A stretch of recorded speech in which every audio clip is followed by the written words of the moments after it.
Почитувани, во изминатиот период од страна на различни експерти беше коментиран и објаснуван законот за градење и при тоа кај дел од нив забележлива беше неискрената намера да се манипулира со јавноста и да се укажува дека законот за градење е против интересите на граѓаните и нивните имоти во кои што тие живеат повеќе од 10, 20 или 30 години.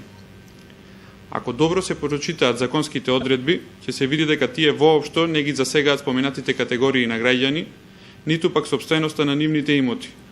Туку најмногу би ги засегнале прекршителите на законот, некои добро познати од аферите кои излегоа на површина во блиското минато, кои се во безмилосна трка за профит, не внимавајќи при тоа на никој околу себе. Ова однесување и изобличување на одредбите од законот за градење единствено може да се разбере како обид за манипулации со јавноста и со единствена цел да се заштитат интересите на прекршителите на законот, а никако на граѓаните на Република Македонија. Од друга страна, сакаме да истакнеме дека со новиот закон за градење јасно се дефинирани и поедноставени многу услови за учесниците во процесот на градење, односно лиценците и овластувањата.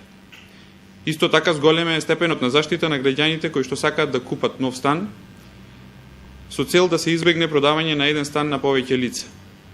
Многу појасно се дефинирани категориите на градба и е поедноставена постапката за нивно ставање во употреба и уште поважно, скратени се роковите за добивање на мислење од други органи и сите постапки кои се потребни за добивање на одобрение за градење. Рокот за добивање на одобрение за градење е скратен на само 5 дена.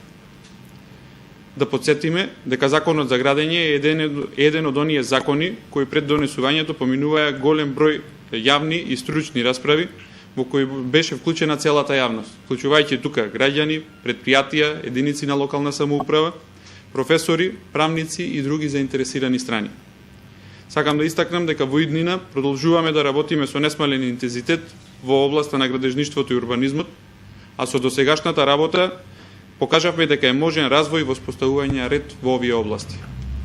Ви благодарам.